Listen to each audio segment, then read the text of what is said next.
Tuhan bersamamu. dan bersama rohmu. Inilah Injil suci menurut Lukas. Dimuliakanlah Tuhan. Sekali peristiwa Yesus berkata kepada murid-muridnya, siapa saja yang setia dalam hal-hal kecil, ia setia juga dalam hal-hal besar. Dan siapa saja yang tidak benar dalam hal-hal kecil, ia tidak benar juga dalam hal-hal besar. Jadi jika kamu tidak setia dalam hal mamon yang tidak jujur, siapakah yang akan mempercayakan kepadamu harta yang sesungguhnya? Jika kamu tidak setia mengenai harta orang lain, siapakah yang akan memberikan hartamu sendiri kepadamu? Seorang hamba tidak dapat mengabdi kepada dua tuan, karena jika demikian, ia akan membenci yang seorang dan mengasihi yang lain, atau ia akan setia kepada yang seorang dan tidak mengindahkan yang lain. Kamu tidak dapat mengabdi kepada Allah dan kepada Mamon. Demikianlah sabda Tuhan. Terpujilah Kristus.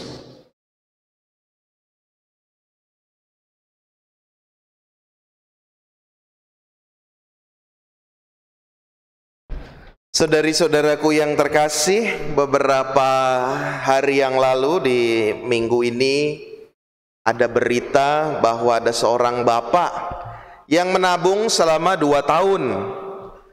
Lalu ketika ditabung, dia masukkan ke dalam celengan plastik sedikit-sedikit untuk pergi naik haji. Tapi ketika dibuka ternyata sudah dimakan rayap. Sudah dimakan rayap dan ternyata bisa ditukarkan ya di Bank Indonesia, dilihat satu-satu lalu digantikan. Karena dia menabungnya di celengan plastik. Mungkin sekarang kita udah jarang kali ya. Anak-anak juga mungkin 1-2 masih diajarkan menabung gitu sedikit demi sedikit untuk misalkan nanti beli apa sesuatu gitu. Nampaknya sekarang ya syukur kalau masih ada. Tapi lebih baik jangan di celengan plastik. Karena apa? Karena mudah sekali tergoda. Ntar ada tukang somai lewat baru masukin ya. Udah dipotong tuh pakai gunting, pakai pisau, atau nanti dimakan rayap. Maka tugas Anda di sini, kalau di rumah masih simpen uang di celengan plastik, coba dicek ya, atau di mana di lemari coba dicek daripada dimakan rayap ya. Kalau takut dimakan rayap, tabung di gereja ya, amin. Maka kalau mau tabung di gereja, minggu depan saya buka tuh meja untuk para penabung ya. Ada tabut di gereja membantu paroki-paroki yang sedang membangun. Nah itu contohnya. Tapi lepas dari itu semua ya, rasanya kalau kita lihat kan ini sedikit-sedikit ya, akhirnya menjadi banyak. Kalau menabung kan metodenya, logikanya begitu. Menabung sedikit-sedikit lalu menjadi banyak. Ternyata bacaan Injil yang kita dengar sore hari ini juga begitu. Barang siapa setia dalam perkara-perkara kecil, ia setia juga dalam perkara-perkara besar. Godaan dunia ini, godaan kita itu pengen langsung dapat yang besar. Pengen dapat langsung yang wah gitu ya. Pengen dapat langsung yang viral. Pengen dapat langsung yang bagaikan durian runtuh, boom. Tapi kita lupa, kadang kesetiaan yang kecil-kecil itu, kalau kita tekuni dengan taat, dengan setia, perkara-perkara hal-hal yang kecil itu, tanpa terasa toh juga jadi besar. Dan sedikit-sedikit lama-lama jadi bukit. Bicara soal itu, ya perkara-perkara yang kecil, menarik sekali. Hari ini tuh, sore ini, ada konser Super Junior di BSD sana. Semua orang pada datang Super Junior ya. Tapi saya nggak mau lihat Super Juniornya. Saya mau ambil lirik salah satu dari lagunya Blackpink.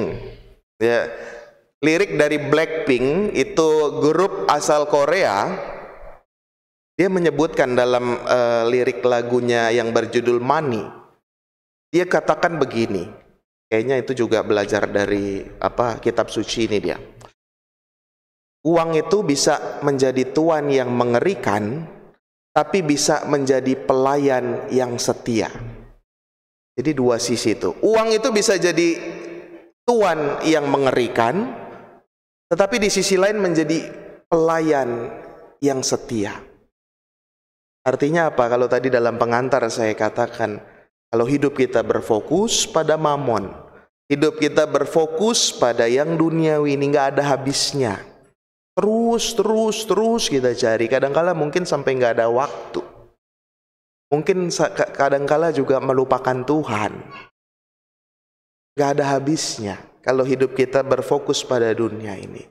Maka Yesus hari ini mau menegur kita dengan keras. Kita dapat mengabdi dua tuan.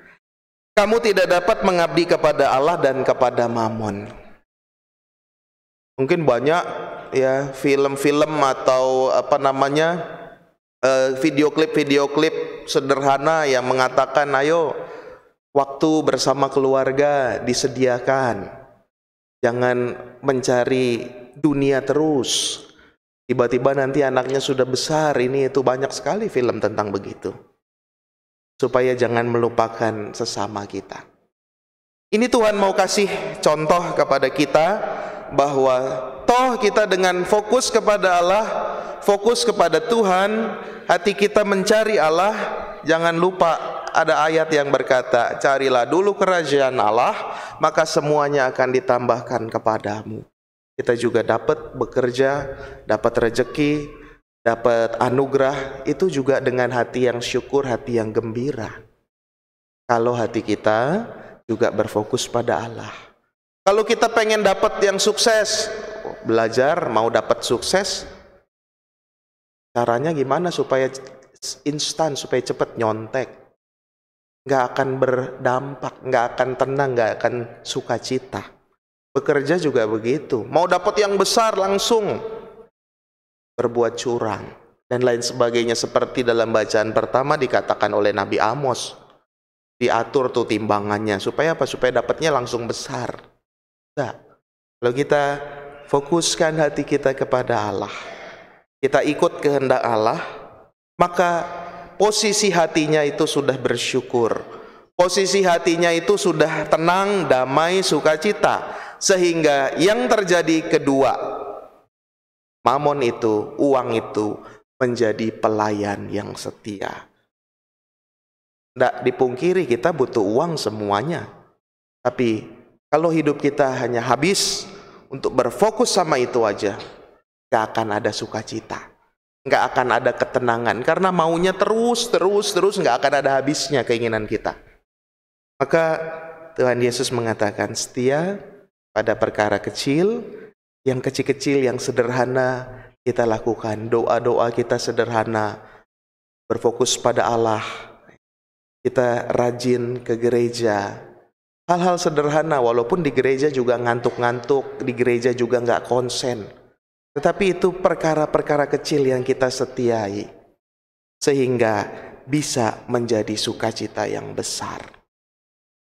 2 hari lalu terpilih Miss Indonesia 2022, namanya Audrey Vanessa, orang muda Katolik dari Keuskupan Manado. Dia orangnya aktif pelayanan. Di gereja dia bermain musik biola. Lalu ikut komunitas KTM, komunitas Tritunggal Maha Kudus, persekutuan doa. Lalu juga menjadi lektor, lektris di gereja, pelayan gereja yang sungguh.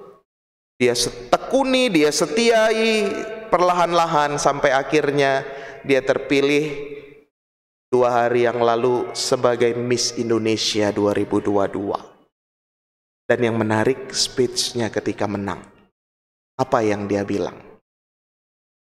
Gelar Miss Indonesia 2022 itu tidak ada artinya. Sesungguhnya saya dipanggil lebih daripada gelar itu. Yaitu untuk apa? Untuk membagikan cinta. Untuk menyuarakan suara-suara mereka yang putus asa. Dan yang menarik dia kutip begini. Karena apa? Karena tidak semua orang bisa berbuat hal yang besar. tetapi semua orang bisa melakukan hal-hal sederhana dengan cinta yang besar. Dan kita tahu dia speech itu di hadapan di televisi RCTI kalau nggak salah, dia ditonton satu Indonesia, dan itu kutipan dari siapa? Bunda Teresa dari Kalkuta. Semua orang tidak dapat melakukan hal besar, tapi mampu melakukan perkara-perkara kecil dengan cinta yang besar. Dan penggalan kutipan itu menjadi viral dan senantiasa mengobarkan semangat. Untuk apa? Setia dalam perkara kecil, fokuskan hati kita kepada Tuhan. Semoga kita semua senantiasa mampu mengabdi Allah, berfokus pada kehendak Allah, dan tidak mengabdi pada mamon, melainkan mamon dunia ini menjadi pelayan kita yang setia. Kita hening sejenak, bersyukur kepada Allah, dan kita tanggapi sabda Tuhan dengan memperbaharui iman kepercayaan kita.